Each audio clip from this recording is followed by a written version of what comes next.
Hi, and welcome to this next video in my series Drawing Back the Veil, an analysis of the sibling's tale.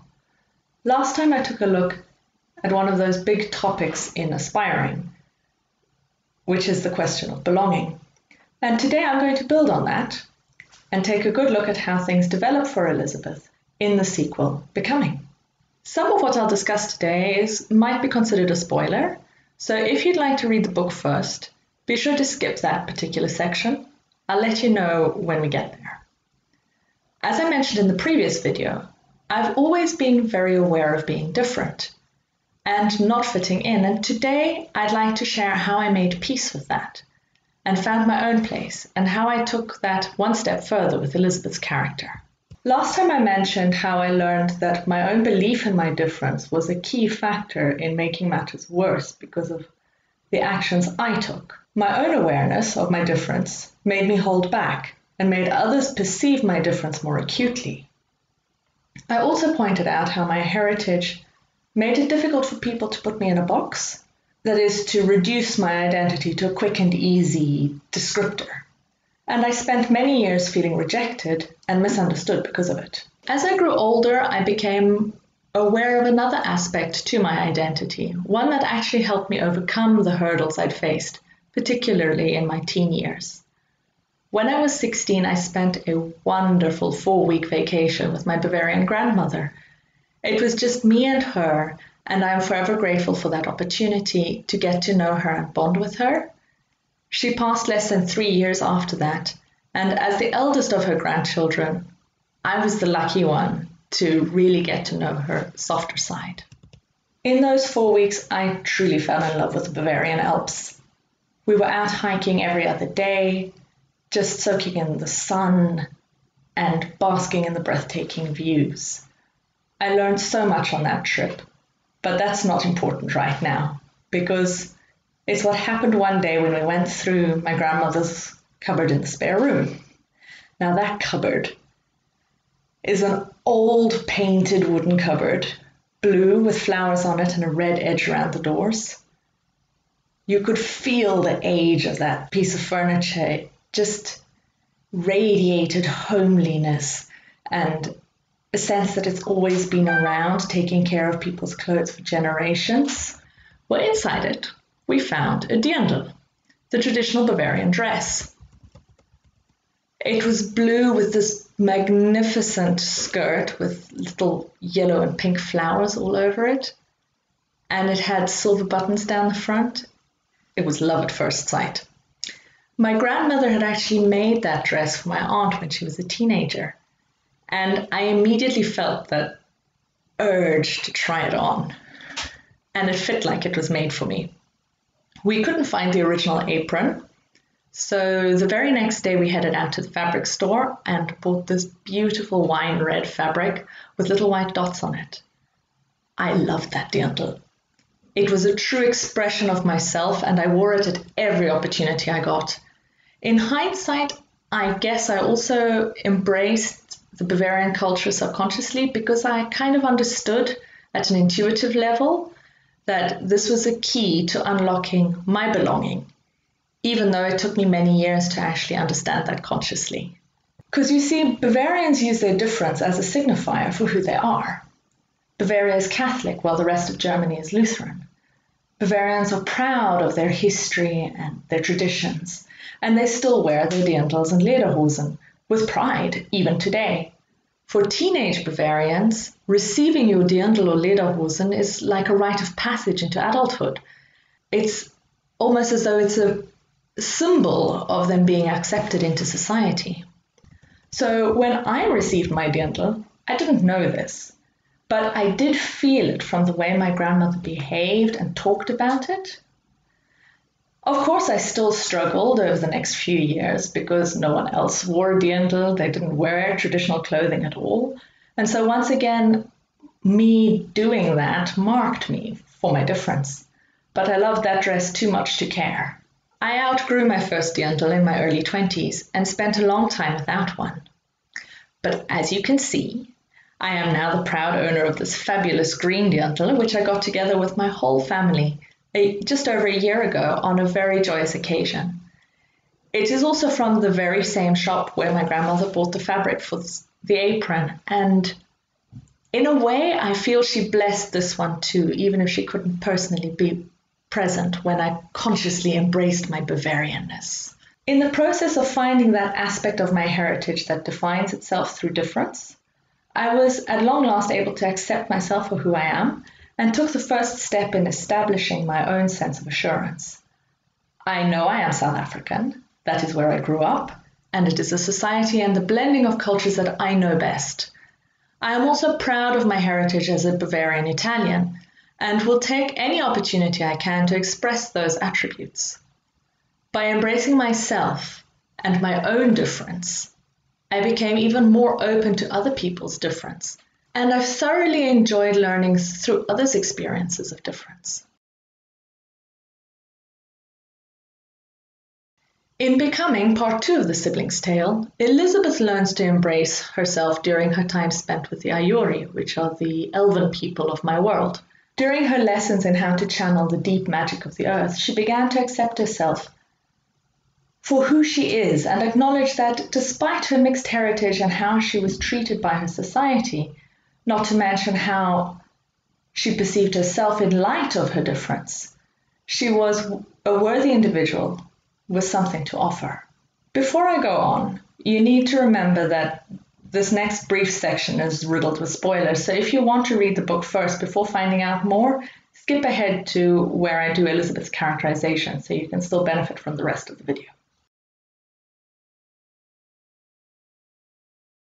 In Becoming, Elisabeth is still held back by her belief she's irreparably broken Richard's heart and doesn't deserve to go back to him. So in the years that she spends with the elves, Richard has become king of Vendale, but he never gave up on finding Elisabeth again. When he goes on a hunting trip, he ends up in the area of the forest where Elisabeth is staying, and they are, thankfully, reunited. In this way, Elisabeth returns to the capital as Richard's bride, which changes her status quite dramatically. Nevertheless, she still has battles to fight. Richard's mother, the Dowager Queen, never liked Elisabeth and still doesn't believe her worthy of anything. At every step, Elisabeth is sabotaged by her future mother-in-law, whether it's related to Elisabeth's attempts to reform the society and accept magic users of common birth, or her relationship with Richard. Elisabeth is constantly hampered by her mother-in-law. Elisabeth wants to make things work out with her mother-in-law, but finds herself between a rock and a hard place, because she also has things she needs to do to keep Richard and the kingdom safe from her stepmother and the other witches who continue to plot against the throne. In the end, Elisabeth manages to sidestep the obstacles by creating her own place in society.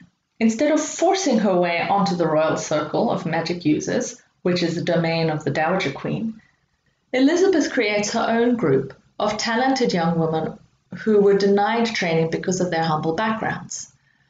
Together, this new group of magic users, led by Elisabeth and trained by her, are able to foil a key moment in the witch's plot.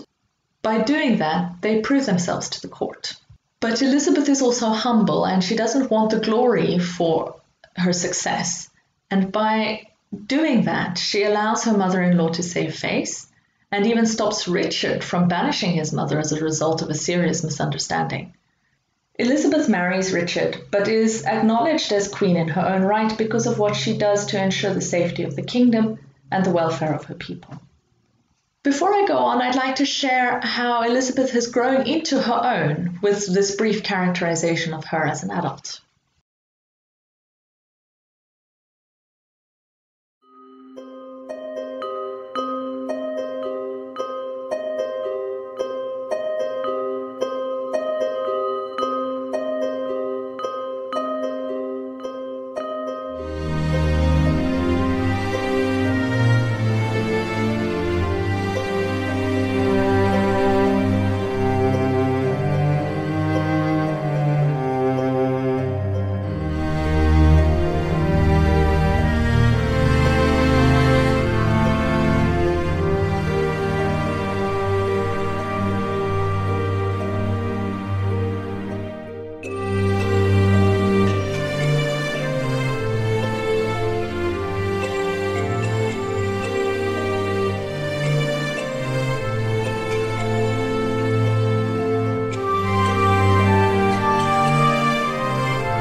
Essentially, my point with Elisabeth's story is that if you can't find a place for yourself in the existing society, then it's high time you made a place for yourself, because there are others who will benefit from your work.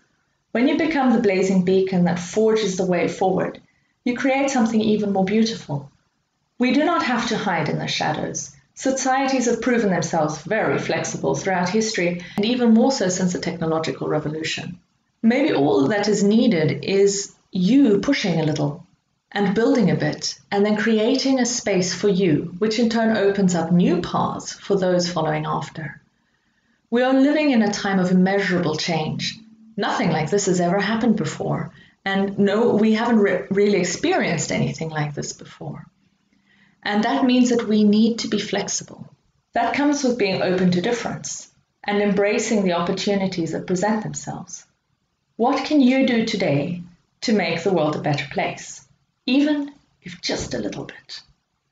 Remember, in aspiring, Elisabeth practiced her social conscientiousness by helping those desperate enough to illegally trap rabbits in the king's forest, because that was the little that she knew she could do to help. Start with something small. It will grow into something bigger if you practice it. Just as Elisabeth started small and in the end of becoming effects great social change with huge life-changing projects, so too can we bring about change by starting small and doing right now what we feel deep down in our hearts needs to be done.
So I'm going to ask this again because it's really important. What can you do today to make the world a better place? For the next video, I'm going to shift to the topic of relationships and focus on the siblings' relationship between Elisabeth and Edvard.